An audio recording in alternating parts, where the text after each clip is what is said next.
بسم اللہ الرحمن الرحیم۔ جی این سٹوری دیکھنے والے تمام دوستوں کو السلام علیکم۔ پیارے دوستو، ترکی کے ایک گاؤں میں دو غریب موچی رہتے تھے۔ وہ دونوں گزر بسر کے لیے بہت محنت سے کام کرتے۔ ان کے پاس تھوڑی سی زمین بھی تھی جس کی پیداوار ان کے لیے کافی ہو جاتی۔ اتفاق سے ایک نیا موچی گاؤں میں آ گیا۔ گاؤں کے سب لوگ اس سے جوتے مرمت کروانے لگے۔ اس سال سردی اور بارش کی وجہ سے جو کی فصل خراب ہو گئی تھی، یہاں تک کہ دونوں بھائیوں کو گزارا کرنا مشکل ہو گیا۔ ان کی جھونپڑی گاؤں کے باہر تھی۔ اس سے آگے ایک جنگل تھا۔ سخت برف باری سے جنگل کے درختوں پر برف جم گئی تھی۔ ان کی جھونپڑی کے باہر ایک درخت گر پڑا تھا۔ دونوں بھائیوں نے درخت کو کاٹ کر اس کی لکڑی جلائی۔ پھر وہ درخت کے کھوکھلے تنے کو جھونپڑی میں لے گئے اور اس پر بیٹھ کر آگ تاپنے لگے۔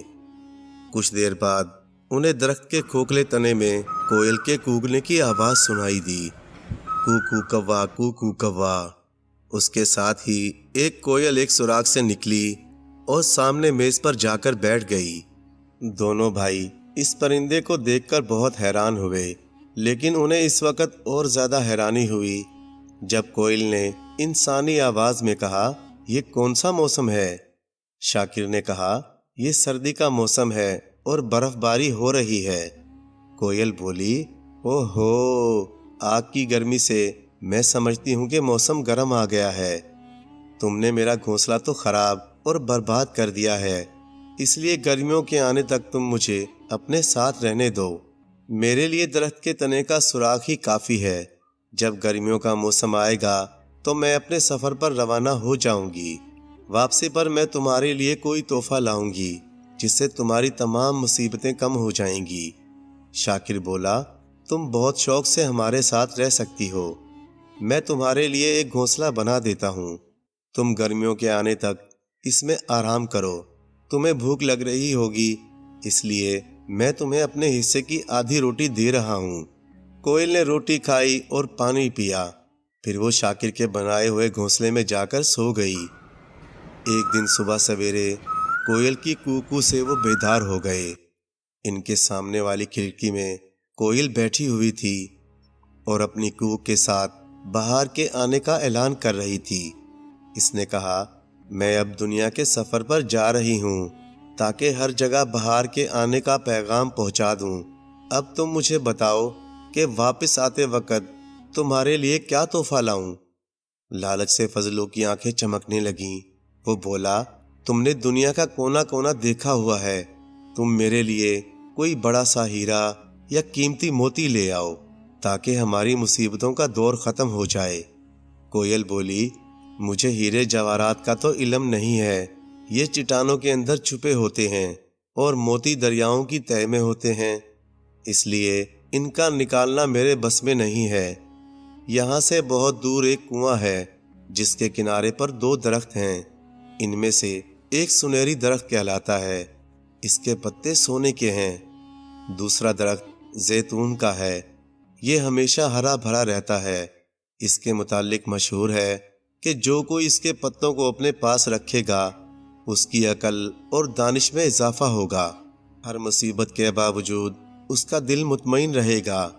اگر وہ کسی جھونپڑی میں رہتا ہے تو اپنے آپ کو محل میں رہنے والوں سے زیادہ خوش و خرم سمجھے گا۔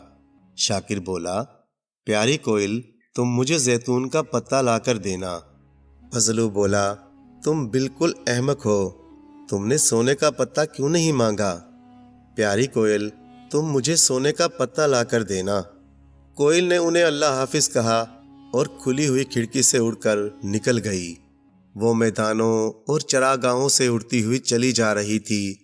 اس کے ساتھ وہ چیخ چیخ کر بہار کے آنے کا اعلان کرتی جا رہی تھی۔ اس سال دونوں بھائیوں نے بہت تنگ دستی سے وقت گزارا۔ لوگوں نے ان سے جوتے مرمت کروانا بند کر دیے۔ ان کی کھیتی سے باجرے کی فصل بھی تھوڑی پیدا ہوئی۔ سال ختم ہوتے ہوتے ان کی حالت بہت خراب ہو گئی اور وہ فاقہ کشی تک جا پہنچی۔ بہار کا موسم شروع ہوا تو کسی نے ان کے دروازے پر دستک دی اور پھر کوئل کی آواز سنائی دی، کوکو کوا کوکو کوا، میرے دوستو دروازہ کھولو، میں تمہارے لیے تحفے لائی ہوں۔ شاکر نے جلدی سے دروازہ کھولا۔ کوئل ان کی جھونپڑی میں داخل ہوئی۔ اس کی چونچ میں 2 پتے تھے، ایک بہت بڑا سا سونے کا پتا اور دوسرا زیتون کا پتا۔ کوئل نے سونے کا پتا فضلو کو اور زیتون کا پتا شاکر کو دے دیا اور بولی، دنیا کے آخری سرے سے میں تمہارے لیے یہ پتے لے کر آئی ہوں، تم مجھے کھانے کو کچھ دے دو، مجھے ابھی شمالی ملکوں میں جانا ہے تاکہ میں وہاں بھی بہار کے آنے کی خوشخبری سنا سکوں۔ شاکر نے اپنے حصے کی روٹی کوئل کے آگے ڈال دی۔ کوئل روٹی کھانے لگی۔ فضلو شاکر کو سونے کا پتا دکھا کر بولا، تم نے میری عقل مندی دیکھی، اب تم اپنے لیے بھی ایسا پتا منگوانا۔ کوئل شاکر سے بولی، اگر تم بھی اپنے لیے سونے کا پتا منگوانا چاہتے ہو تو مجھے بتا دو، اگلے سال میں تمہیں بھی ایسا ہی پتا لا کر دے دوں گی۔ شاکر نے جواب دیا، تم میرے لیے زیتون کا ہی پتا لانا۔ فضلو بولا، تم میرے لیے سونے کا پتا ہی لانا۔ یہ سن کر کوئل دوبارہ اپنے سفر پر روانہ ہو گئی۔ فضلو دانت پیس کر بولا، تم نے دولت مند ہونے کا سنہری موقع کھو دیا، زیتون کے پتوں سے تمہیں کیا فائدہ پہنچے گا، آخر تم رہے نا بدھو کے بدھو۔ فضلو اسے جلی کٹی سناتا رہا، لیکن جواب میں شاکر ہنس کر کہتا کہ بھائی، قناعت سے بڑھ کر کوئی دولت نہیں، یہ مال و دولت سب آنی جانی چیز ہے۔ فضلو غصے میں ہو کر بولا، تم مجھ جیسے شریف اور معزز شخص کے ساتھ رہنے کے قابل نہیں ہو، آج سے میرے اور تمہارے راستے جدا جدا ہیں۔ یہ کہہ کر اس نے سنہری پتا اٹھایا اور جھونپڑی سے باہر چلا گیا۔ گاؤں والوں میں سے جس نے شاکر کی بے وقوفی سنی وہ ہنسے بغیر نہ رہ سکا۔ سب لوگوں نے فضلو کی عقل مندی کی داد دی۔ اب وہ فضلو نہیں رہا تھا بلکہ چودھری فضل خان کہلانے لگا تھا۔ سچ ہے مایا، تیرے 3 نام، پرسا پرسوں پرسرام۔ اب گاؤں کے لوگ عزت و احترام سے اس کا نام لینے لگے تھے۔ معزز اور مالدار لوگ اپنے جوتے مرمت کرانے کے لیے اس کے پاس بھیجتے تھے۔ کچھ ہی دنوں میں فضل خان نے شادی بھی کر لی۔ شادی کی دعوت میں گاؤں کے سب لوگ تھے، صرف شاکر کو دعوت نامہ نہیں بھیجا گیا تھا، کیونکہ فضل خان کے خیال کے مطابق وہ غریب اور بے وقوف تھا اور خاندان کے نام پر دھبا ہے۔ اب فضل خان امیرانہ شان و شوکت سے زندگی بسر کر رہا تھا، لیکن عجیب بات تھی کہ وہ اور اس کی بیوی ہمیشہ ناخوش اور پریشان ہی رہے۔ اخراجات کو پورا کرنے کے لیے فضل خان سونے کے پتے کو توڑ توڑ کر فروخت کرتا رہا۔ آخر ایک دن پتے کا آخری ٹکڑا بھی بک گیا۔ اب فضل خان پہلے کی طرح مفلس ہو چکا تھا۔ جب موسم بہار شروع ہوا تو کوئل پھر آئی۔ فضل خان اور اس کی بیوی نے کوئل کی بہت خاطر مدارت کی۔ وہ اس کے لیے بہت سی چیزیں لے کر آئے، لیکن کوئل نے ان کی طرف کوئی توجہ نہ کی۔ وہ بولی، میں غریب شاکر کے گھر کی روکھی سوکھی روٹی کھانا زیادہ پسند کرتی ہوں۔ اس طرح نہ جانے کتنے ہی سال گزر گئے۔ فضل خان سونے کے پتے لیتا رہا اور شاکر زیتون کے پتوں پر شکر ادا کرتا رہا۔ ایک دن اس ملک کا بادشاہ شکار کھیلتا ہوا ادھر آ نکلا۔ وہ بہت فکر مند اور پریشان رہتا تھا۔ اس کا بیٹا شہزادہ نور الدین نافرمانی کرتا تھا۔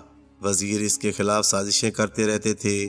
شمالی علاقے میں بغاوت ہو گئی تھی، ملک میں افراتفری پھیلی ہوئی تھی۔ ان باتوں نے بادشاہ کا چین و سکون غارت کر دیا تھا۔ اچانک بادشاہ کی نظر شاکر پر پڑی۔ وہ پھٹے پرانے کپڑے پہنے ہوئے تھا۔ اس کے چہرے سے لگتا تھا کہ وہ کئی وقت کا بھوکا ہے، لیکن پھر بھی وہ بے حد مطمئن اور خوش نظر آتا تھا۔ بادشاہ کو یہ دیکھ کر بہت حیرانی ہوئی۔ شاکر نے بتایا، عالی جا، قناعت سب سے بڑی نعمت ہے۔ جسے قناعت کی دولت میسر ہے اسے نہ کوئی پریشانی ہے اور نہ کوئی غم۔ بادشاہ کو شاکر کی بات پسند آئی۔ وہ بہت دیر تک شاکر کے پاس رہا۔ اس وقت اس کے ذہن سے سب پریشانی جاتی رہی۔ شاکر کے پاس بادشاہ کے آنے اور پھر اس کی پریشانی دور ہونے کی بات بہت جلد ہر جگہ پھیل گئی۔ لوگ اس کے پاس اپنی پریشانیاں لے کر آتے اور شاکر ان کی فکر و پریشانی کا حل بتا دیتا۔ اور پھر وہ خوش خوش اپنے گھروں کو واپس چلے جاتے۔ امیر لوگ اسے انعام دیتے اور غریب لوگ ڈھیروں دعائیں دیتے۔ اب شاکر بھی اچھی اور خوشحال زندگی گزارنے لگا تھا۔ ایک دن بادشاہ نے شاکر کو بلانے کے لیے اپنے خادم کو بھیجا۔ خادم شاکر کی جھونپڑی پر پہنچا اور اس نے بادشاہ کا حکم نامہ دکھا کر کہا، عالی قدر سلطان معظم نے تمہیں فوراً دربار میں طلب کیا ہے۔ شاکر نے کہا، کل صبح بہار کا پہلا دن ہے، میں سورج نکلنے سے پہلے کہیں نہیں جا سکتا۔ خادم شاکر کی جھونپڑی کے باہر ٹھہرا رہا۔ دن نکلتے ہی کوئل آئی، اس نے زیتون کا پتا شاکر کو دیا۔ شاکر نے کہا، پیاری کوئل، بادشاہ نے مجھے اپنے دربار میں طلب کیا ہے، کیا تم مجھ سے ملنے کے لیے محل میں آیا کرو گی؟ کوئل بولی، اونچے اونچے محل حقیقت میں قید خانے ہوتے ہیں، یہاں نفرت، عداوت، حسد اور آپس کے جھگڑے ہیں۔ ایسی جگہ میرا دم گھٹنے لگتا ہے، میں تم سے ملنے کے لیے وہاں نہیں آ سکوں گی۔ تم زیتون کے ان پتوں کی حفاظت کرنا اور انہیں اپنے پاس سے کبھی جدا نہ کرنا۔ کوئل نے روٹی کا ٹکڑا کھایا اور بولی، اب تم مجھے اجازت دو، اللہ حافظ۔ شاکر کو کوئل کی جدائی پر بہت رنج ہوا۔ اس نے زیتون کے پتے چمڑے کی کرتی کے استر کے اندر سی لیے۔ پھر وہ یہ کرتی پہن کر بادشاہ کی خادم کے ساتھ دربار کی طرف روانہ ہو گیا۔ جب وہ محل میں داخل ہوا تو درباری اسے دیکھ کر حیران ہوئے اور آپس میں چیمے گوئیاں کرنے لگے کہ آخر بادشاہ نے اس معمولی شخص میں کیا بات دیکھی ہے جو اسے محل میں بلا لیا۔ جب بادشاہ کے وزیروں نے موچی سے گفتگو کی تو اس کے جوہر کھلنے لگے۔ شہزادے، وزیر، امیر اور درباری، جس نے شاکر سے گفتگو کی، اس کے دل کا بوجھ کم ہو گیا۔ دربار میں ایسی تبدیلی آئی جو پہلے کبھی دیکھنے میں نہیں آئی تھی۔ لوگ آپس کی رنجشیں بھول گئے، ان کے دلوں کے حسد، رقابت اور نفرت کے جذبات دور ہو گئے۔ بادشاہ نے شاکر کے لیے ایک مخصوص کمرہ بنوا دیا۔ بادشاہ کے تخت کے برابر شاکر کی کرسی رکھ دی گئی۔ درباریوں نے اس کی خدمت میں بہت سے تحفے پیش کیے۔ وزیروں کے ریشم اور سونے کے تاروں سے بنا ہوا لباس پیش کیا، لیکن موچی نے اپنے چمڑے کی کرتی پہننی نہ چھوڑی۔ محل کے سب لوگوں نے اس بات کو سخت ناپسند کیا۔ بادشاہ نے کہا، تم یہ کرتی کسی فقیر کو کیوں نہیں دے دیتے؟ شاکر نے کہا، عالی جا، محل میں داخل ہونے سے پہلے میرا یہی لباس تھا۔ یہ لباس پہن کر میرے دل میں غرور اور تکبر پیدا نہیں ہوتا۔ بادشاہ کو شاکر کا یہ جواب پسند آیا۔ اس نے حکم دیا کہ آئندہ کوئی شخص شاکر سے کرتی کے متعلق کچھ نہیں کہے گا۔ اگلے سال کوئل پھر آئی۔ اس دفعہ وہ فضل خان کے لیے سونے کے 2 پتے لائی تھی۔ اب شاکر کے لیے زیتون کا پتا لانے کی ضرورت نہیں رہی تھی۔ فضل خان نے سونے کا ایک پتا فضول خرچیوں میں ختم کر ڈالا۔ اس کی بیوی نے کہا، آخر ہم کب تک تنگ دستی کی زندگی بسر کرتے رہیں گے؟ تمہارا بھائی شاکر کیسی شاہانہ زندگی گزار رہا ہے۔ میں تو کہتی ہوں کہ تم اپنا بوریا بستر سمیٹو اور محل کا راستہ لو۔ مجھے یقین ہے کہ وہ تمہیں کہیں کا نواب بنا دے گا۔ فضل خان نے اپنا سامان باندھا، سونے کا پتا ایک رومال میں لپیٹا اور پھر وہ دونوں سفر پر روانہ ہو گئے۔ بہت دیر تک چلتے رہے۔ دوپہر کے وقت وہ ایک جنگل میں پہنچے۔ وہ بری طرح تھک چکے تھے۔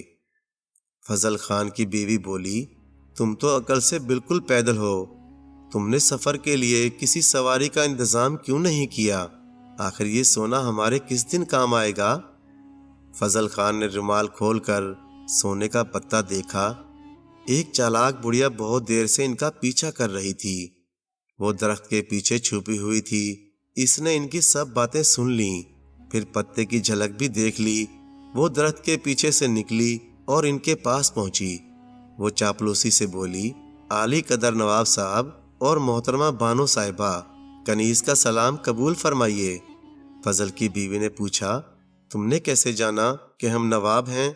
بڑھیا بولی، عالی قدر آپ کی شکل صورت سے ہی اندازہ ہو جاتا ہے کہ آپ خاندانی نواب ہیں۔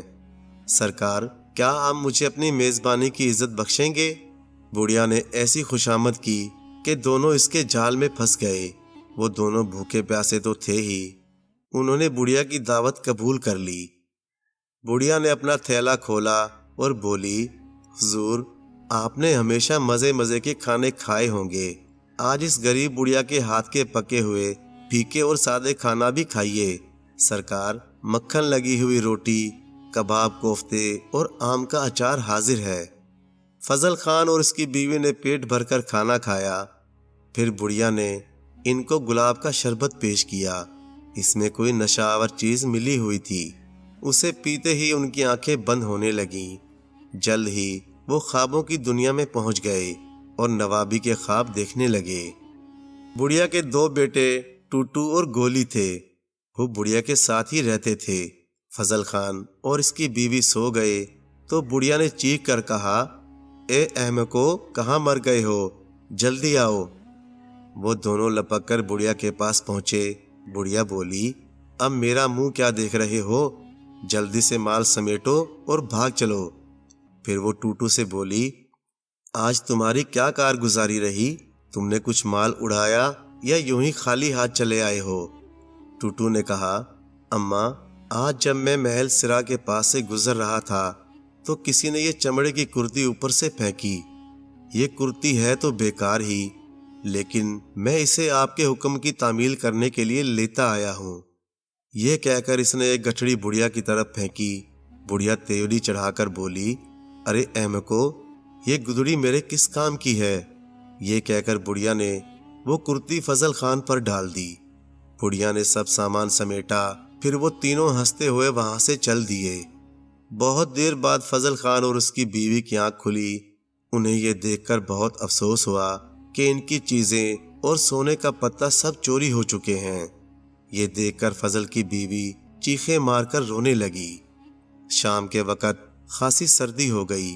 فضل خان نے چمڑے کی وہ کرتی پہن لی جو اس کے نزدیک ہی پڑی ہوئی تھی۔ جیسے ہی اس نے کرتی کے بٹن لگائے، اس کی دلی کیفیت میں ایک عجیب تبدیلی واقع ہو گئی۔ وہ رونے دھونے کے بجائے ہنسنے مسکرانے لگا۔ اس کی بیوی کے دل میں بھی رنج و ملال جاتا رہا۔ انہوں نے جنگل میں ایک گھر بنایا۔ فضل خان ایک گھونسلے سے انڈے نکال لایا۔ اس کی بیوی نے انہیں بھونا، پھر دونوں کھا پی کر گھاس کے ڈھیر پر لیٹ کر سو گئے۔ وہ جنگل میں رہتے رہے۔ انہوں نے اپنی جھونپڑی کو کافی بڑا کر لیا تھا۔ وہ پرندوں کے انڈوں اور جنگلی پھلوں پر گزارا کرنے لگے تھے۔ دربار جانے کا خیال ان کے دل سے جاتا رہا۔ ادھر شاکر جب وہ صبح کے وقت جاگا تو اسے معلوم ہوا کہ اس کی کرتی گم ہو چکی ہے۔ اس نے نوکروں سے پوچھا مگر کسی نے جواب نہ دیا۔ محل کا کونا کونا چھان مارا لیکن کرتی نہ ملنی تھی نہ ملی۔ اس وقت سے اس کے حالات اپنی پرانی ڈگر پر آ گئے۔ لڑائی جھگڑے ہونے لگے، وزیر ایک دوسرے سے حسد کرنے لگے، بادشاہ کی فکر اور پریشانی مزید بڑھ گئی۔ شاکر کی سب صلاحیتیں اس کی کرتی کے ساتھ تھیں۔ جب وہ نہ رہی تو صلاحیتیں بھی جاتی رہیں۔ یوں لگتا تھا کہ جیسے اس کا ذہن بالکل ناکارہ ہو چکا ہے۔ دربار میں چیمیں گوئیاں ہونے لگیں کہ اس موچی کا یہاں پر کیا کام؟ بادشاہ نے تحقیقات کا حکم دیا کہ یہ موچی یہاں کیوں آیا اور اس درجے تک کس طرح پہنچا۔ تحقیقات کے نتیجے میں یہ بات سامنے آئی کہ موچی خواہ محل میں ٹھہرا ہوا ہے۔ بادشاہ نے حکم دیا کہ موچی کو محل سے باہر نکال دیا جائے اور اس کی ہر ایک چیز ضبط کر لی جائے۔ فرمان جاری ہوا اور ایک نوکر ضبطی کا حکم لے کر کمرے میں داخل ہو گیا اور قیمتی چیزوں پر قبضہ کرنے لگا۔ شاکر کھڑکی کے راستے بھاگ نکلا۔ اس کو بھاگتا دیکھ کر ایک راہگیر بولا، آج صبح اس کھڑکی سے ایک کرتی باہر آ کر گری تھی، اب کرتی کا مالک کھڑکی سے باہر کود رہا ہے۔ شاکر نے راہگیر کا ہاتھ پکڑ لیا اور منت بھرے لہجے میں بولا، کیا تم بتا سکتے ہو کہ وہ کرتی کس کے پاس ہے؟ راہگیر بولا، ایک لڑکا اس کرتی کو اٹھا کر جنگل کی طرف بھاگا تھا۔ شاکر بولا، اگر تم مجھے اس لڑکے کے پاس لے چلو تو میں تمہیں بہت انعام دوں گا۔ راہگیر بولا، تم اس راستے پر چلتے رہو، جہاں یہ ختم ہو جائے وہاں ایک گھر ہے، شاید تمہاری کرتی کے متعلق تمہیں وہاں سے کچھ خبر مل جائے۔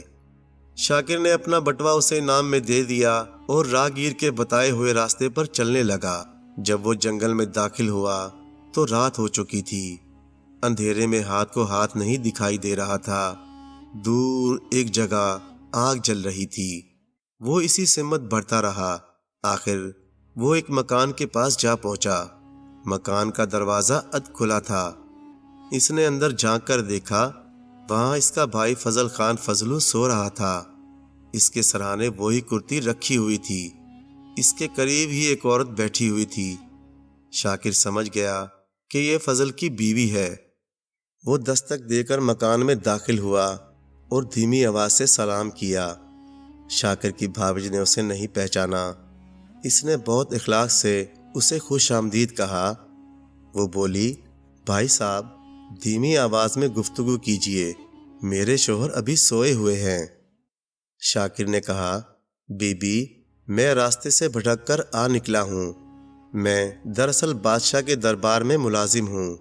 عورت نے پوچھا، اچھا تو بتائیے کہ دربار کا کیا حال ہے؟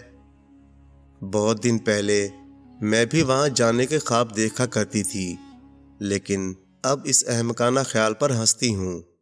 شاکر نے پوچھا، آپ وہاں کیوں جانا چاہتی تھیں؟ عورت نے کہا، میرے شوہر کا بھائی دربار میں ملازم ہے، ہم بھی اپنی قسمت آزمانے نکلے تھے، لیکن ایک بڑھیا نے ہمیں نشہ آور شربت پلا کر بے ہوش کر دیا اور ہمارا سب کچھ چھین کر لے گئی۔ جاتے وقت یہ پرانی سی کرتی یہاں پھینک گئی۔ شاکر نے اپنا قیمتی کوٹ اتار کر رکھ دیا اور بولا، بی بی میرا خیال ہے کہ آپ کا شوہر اس پرانی کرتی کی جگہ اس قیمتی کوٹ کو ضرور پسند کرے گا۔ عورت نے اپنے شوہر کو جھنجھوڑ کر بیدار کیا اور بولی، دیکھو تو صحیح میں نے کیسا عمدہ سودا کیا ہے۔ فضل خان نے آنکھیں کھول کر دیکھا، اس کے سامنے اس کا بھائی شاکر کھڑا ہوا مسکرا رہا تھا۔ فضل نے آگے بڑھ کر اپنے بھائی کو گلے لگایا اور کہا، بھائی تم ٹھیک تو ہو؟ تم نے دربار میں کیا کچھ دیکھا؟ وہاں کتنی ترقی پائی؟ شاکر بولا، بھائی دربار کا عروج بھی دیکھا اور زوال بھی۔ سچ پوچھو تو ان ہنگاموں سے میرا دل بھر چکا ہے۔ اب تو دل چاہتا ہے کہ اپنی جھونپڑی میں سکون اور آرام سے رہوں۔ فضل اور اس کی بیوی بھی گاؤں واپس چلنے پر رضامند ہو گئے۔ دونوں بھائیوں نے ایک بار پھر اپنا وہی کام سنبھال لیا۔ کوئل اب بھی ہر سال موسم بہار شروع ہوتے ہی ان سے ملنے آتی ہے۔